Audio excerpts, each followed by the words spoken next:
വലിയ ഓഫീസുകളിലും ഹോട്ടലുകളിലും ഒക്കെ കാണുന്ന ഭംഗിയുള്ള ഇൻഡോർ ചെടികൾ അവർ വില കൊടുത്ത് വാങ്ങിയതല്ല എന്ന് പറഞ്ഞാൽ വിശ്വസിക്കുമോ? വാങ്ങിയാൽ പരിപാലിക്കാൻ ആളില്ലാത്തതുകൊണ്ട് അഥവാ അതിനുവേണ്ടി ആളിനെ വെക്കേണ്ടതുകൊണ്ട് കമ്പനികൾ ഇത് വാടകയ്ക്ക് എടുക്കുകയാണ് ചെയ്യുന്നത്. ചെടികൾ വാടകയ്ക്ക് കൊടുത്ത് മാസം തോറുമുള്ള പാസീവ് ഇൻകം എങ്ങനെ ഉണ്ടാക്കാം എന്നാണ് ഈ വീഡിയോയിൽ നോക്കുന്നത്.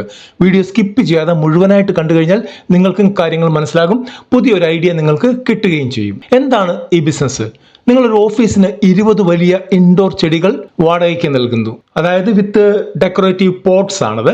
ഒരു ചെടിയുടെ മാസവാടക പരിപാലനം ഉൾപ്പെടെ 200 തൊട്ട് 300 രൂപ വരെ വാങ്ങിക്കാൻ പറ്റും. ഒരു ഓഫീസിൽ നിന്ന് ലഭിക്കുന്നത് 4000 തൊട്ട് 6000 രൂപ വരെ മാസമായിരിക്കും. 10 നല്ല ക്ലയന്റുകൾ നിങ്ങൾക്ക്, നല്ല ഓഫീസുകൾ നിങ്ങൾക്ക് കിട്ടിക്കഴിഞ്ഞാൽ മാസം എങ്ങനെ പോയാലും 50,000-ന് മുകളിൽ നിങ്ങൾക്ക് സ്ഥിര വരുമാനം ഉണ്ടാക്കാം. നിങ്ങളുടെ പണി എന്ന് പറഞ്ഞാൽ ആഴ്ചയിൽ ഒരിക്കൽ പോയി ചെടികൾ നന്നായിട്ട് നനയ്ക്കുക, കേടുവന്നാൽ മാറ്റിക്കൊടുക്കുക, അവരുടെ വിളികൾക്ക് ഉത്തരം കൊടുക്കുക എന്നുള്ളതാണ്. ഇനി എന്തുകൊണ്ട് ഇവർ അങ്ങനെ വെക്കുന്നു എന്ന് ചോദിച്ചു കഴിഞ്ഞാൽ, നിങ്ങൾക്ക് മാസം 6000 രൂപയിൽ ആ പ്ലാന്റുകൾ അവരുടെ ഓഫീസിനുള്ളിൽ വെച്ച് നിങ്ങൾ പരിപാലിച്ചു കൊടുക്കും. അതിനുവേണ്ടി ഒരു മാലി അല്ലെങ്കിൽ ഒരു ഗാർഡനറെ വെക്കുകയാണെങ്കിൽ അവർക്ക് ഏറ്റവും മിനിമം സാലറി 20,000 രൂപയെങ്കിലും കൊടുത്തിരിക്കണം. അതിനേക്കാൾ നല്ലതല്ലേ ഈ പരിപാടി? അതുകൊണ്ടാണ് ഈ ബിസിനസ് ക്ലിക്ക് ആകും എന്ന് പറയുന്നത്. ഇതിനെക്കുറിച്ച് ഡീറ്റെയിൽ ആയിട്ട് പഠിക്കുക, ഓഫീസുകളിൽ പോയി സംസാരിക്കുക.